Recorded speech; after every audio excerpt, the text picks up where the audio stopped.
Hello friends, welcome to day 7 of JavaScript tutorial where we will study about scope and hostings of JavaScript, how JavaScript hosting and scope of the variables work. So let's proceed. So the question arises is what is the scope? So scope basically refers to the accessibility of variable. So scope वो होता है जहाँ पर हम उस variable की accessibility क्या होगी वो बता सकता है. So for a particular bullet points scope decides variable accessibility. Scope क्या होता है? किसी वेरिएबल की एक्सेसिबिलिटी को बताता है. सो सिंपल टर्म्स में where variables can be use like it has a global scope, it has a block scope और it has a functional scope. तो बेस्ड ऑन द डिक्लेरेशन और based on the scope the variable has been declared that is defined as a scope of that particular variable. And this is very important concept because ये हर जगह इस्तेमाल किया जाता है, चाहे आप छोटे प्रोजेक्ट करें चाहे आप बड़े प्रोजेक्ट्स करें. आगे बढ़ते हैं type of scope in JavaScript. तो किसी भी वेरिएबल के या किसी भी वेरिएबल के कितने स्कोप होते हैं? तो वेरिएबल के तीन स्कोप होते हैं like global scope, function scope और ब्लॉक स्कोप. तो इसको एक एक करके हम डिटेल में जानते हैं कि क्या है. ग्लोबल स्कोप क्या है? वेरिएबल एक्सेसिबल एवरीवेयर, मतलब पूरे डॉक्यूमेंट में. जैसे एक जावास्क्रिप्ट का डॉक्यूमेंट है और वो वेरिएबल इनकाउंटर हुआ, इनिशियलाइज हुआ. हम्म, तो उस पूरे जब तक वो कॉन्टेक्स्ट अलाइव है तो तब तक हम उस ग्लोबल वेरिएबल को एक्सेस कर सकते हैं. So variable accessible everywhere. Declared outside function. So function के बाहर होगा तो ही वो क्या होगा, एक ग्लोबल स्कोप बनेगा. अगर फंक्शन के अंदर कोई वेरिएबल डिक्लेयर हो गया तो वो क्या हो जाएगा, फंक्शनल स्कोप हो जाएगा. तो हम लोगों को इसको ध्यान से इस्तेमाल करना पड़ेगा, कहाँ कौन सा वेरिएबल कहाँ डिक्लेयर करना है, बाहर डिक्लेयर करना है, अंदर डिक्लेयर करना है. सो फंक्शनल स्कोप क्या होता है? Variable accessible inside the function only. अगर किसी वेरिएबल का फंक्शनल स्कोप है तो वो सिर्फ फंक्शन के अंदर ही एग्जीक्यूट या उसको एक्सेस कर सकते हैं. Created using var let and const. तो अगर कोई variable var keyword, let keyword या कॉन्स्ट कीवर्ड से डिक्लेयर किया जा रहा है तो वो क्या हो सकता है, फंक्शनल स्कोप. वो हो सकता है with in the function only. ये ध्यान देने वाली बात है. सो ब्लॉक स्कोप की बात करें तो हम लोग करली ब्रेसेस का इस्तेमाल करते हैं ब्लॉक डिसाइड करने के लिए. Introduce with let and const. और बेसिकली क्या होता है ब्लॉक स्कोप में, लेट एंड कॉन्स्ट कीवर्ड होते हैं जिसकी मदद से हम ये डिसाइड करते हैं कि जो वेरिएबल है वो किस तरीके का स्कोप रखेगा. ब्लॉक स्कोप में लेट टाइप का डिफिनीशन है या कॉन्स्ट टाइप का डिफिनीशन है. और ब्लॉक स्कोप में इस डिक्लेरेशन का इस्तेमाल करने से हमें सेफ्टी इंप्रूव होती है क्योंकि वो आउटसाइड द स्कोप एक्सेसिबल नहीं होता. ओके. अगर तीनों को एक साथ अगर हम कंपेयर करते हैं तो var has a functional scope, let and const has a block scope, prefer let and const in case of block scope और एनी अदर. जहाँ पर आप पॉसिबिलिटी है आप लेट एंड कॉन्स्ट का इस्तेमाल करें because var also give some memory leak kind of thing, because वो गार्बेज कलेक्टेड नहीं होता है. सो आप बेसिक प्रीफर करें let and const.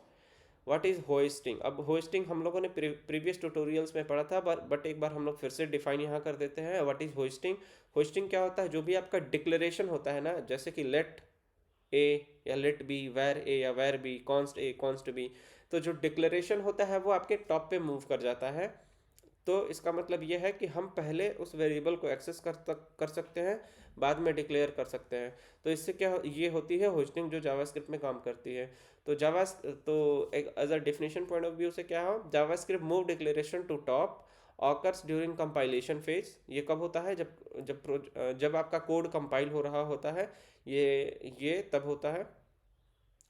Only declaration और होस्टेड. सो केवल जो डिक्लेरेशन है उसी को होस्ट होता है. Initialisation will always be there.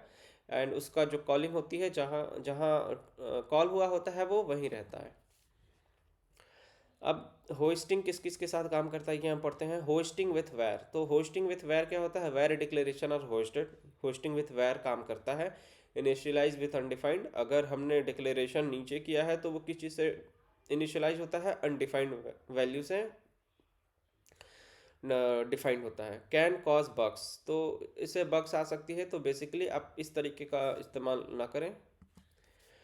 Hosting with let and const. तो hoisted but not initialise. Hoisting allowed होती है बट इसमें क्या होता है, इनिशियलाइजेशन का एरर आता है.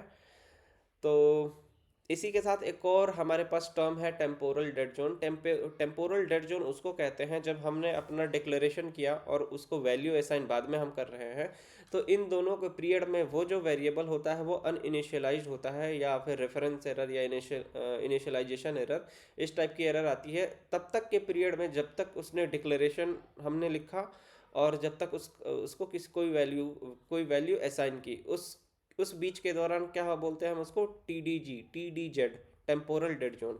तो ये भी जनरली पूछा जा सकता है कि what is temporal dead zone. So declaration और इनिशियलाइजेशन के बीच में जो भी कोड्स लिखे जाते हैं या वो वेरिएबल एक्सेसिबल नहीं होता, वो जोन क्या होता है, टेम्पोरल डेड जोन होता है। क्लियर होगा। Accessing early early throw error. तो क्या होता है एक्सेसिंग अर्ली थ्रो एरर, तो इसकी मदद से हम क्या कर सकते हैं, किसी भी टाइप का जो एरर थ्रो हो सकता है वो हम उसको एक्सेस कर सकते हैं। ओके, तो टेम्पोरल डेड जोन के बारे में अभी हम लोगों ने डिस्कस किया, उसका एक डेफिनेशन या बुलेट पॉइंट्स है। Time between declaration and initialisation, दोनों के बीच का जो टाइम है वो टेम्पोरल डेड जोन कहलाता है। प्रिवेंट अनसेफ एक्सेस, तो ये अनसेफ एक्सेस को प्रिवेंट करता है और ये जनरली इंटरव्यूज में पूछा जाता है। ओके, फंक्शन एंड होस्टिंग, तो होस्टिंग जो होता है वो फंक्शंस के साथ भी काम करता है। फंक्शन डिक्लेरेशन आर होस्टेड, अब जैसे किस तरीके से, नीचे हमने डिक्लेरेशन किया जैसे कि फंक्शन ABC और हमने कोई कोड लिख दिया, जबकि उसका इस्तेमाल हम कहाँ कर रहे हैं, ऊपर कर रहे हैं। तो एक तरह से कोड अगर 1 by 1 लाइन अगर आ रहा है तो कोड डिक्लेरेशन तो नीचे है, जबकि हमने फंक्शंस का कॉलिंग ऊपर कर लिया। तो जावास्क्रिप्ट में क्या होता है, फंक्शंस भी होस्टेड होते हैं, तो जो फंक्शन का डिक्लेरेशन है वो टॉप पे मूव कर जाता है और उस तरीके से हम अपना कोड को इस्तेमाल कर पाते हैं। लेकिन ध्यान देने वाली बात यह है कि केवल फंक्शन डिक्लेरेशन होता है, फंक्शन एक्सप्रेशन होस्टेड नहीं होता है। तो जो function keyword FUNCTI function ABC वो होस्टेड होता है, जबकि अगर हमने उस फंक्शन को एक्सप्रेशन की तरीके से ट्रीट किया, किसी वेरिएबल में डाल दिया, तो वो होस्टेड नहीं होता है। तो ये ध्यान देना, इसका हम लोगों ने इसके पहले वाले ट्यूटोरियल में पढ़ा था, हम लोग यहाँ पे रिवाइज कर रहे हैं। तो अब आगे चलते हैं। सो बेस्ट प्रैक्टिसेस क्या है, अवॉइड वायर, जहाँ पर आपको ग्लोबल वेरिएबल की ज़रूरत है वो वहाँ पे आप कोशिश करें तभी वायर का इस्तेमाल करें, नहीं तो आप कॉन्स्ट या लेट का इस्तेमाल करें। डिक्लेयर बिफोर यूज़, आप जो भी वेरिएबल का इस्तेमाल करना है आप होस्टिंग पे डिपेंडेंट ना रहें, आप उसको पहले डिक्लेयर कर लें उसके बाद इस्तेमाल करें। फॉर एनी कन्फ्यूज़न, अगर कन्फ्यूज़न होता भी है तो इससे क्या हो जाएगा, दूर हो जाएगा। कोशिश करिए कि आप स्ट्रिक्ट मोड का इस्तेमाल करिए। हम लोगों ने स्ट्रिक्ट मोड फर्स्ट या सेकंड डे हम लोगों ने प्रैक्टिकल करके देखा था, तो एक बार वो वाला वीडियो जरूर देख ले अगर कोई कन्फ्यूज़न हो रहा है तो। प्रैक्टिकल टास्क के लिए आप लोग वायर, लेट और कॉन्स्ट का इस्तेमाल करें, हम लोग ऑलरेडी प्रैक्टिकल में ये कर चुके हैं। टेस्ट होस्टिंग बिहेवियर का भी हम लोग प्रैक्टिकल करके देख चुके हैं।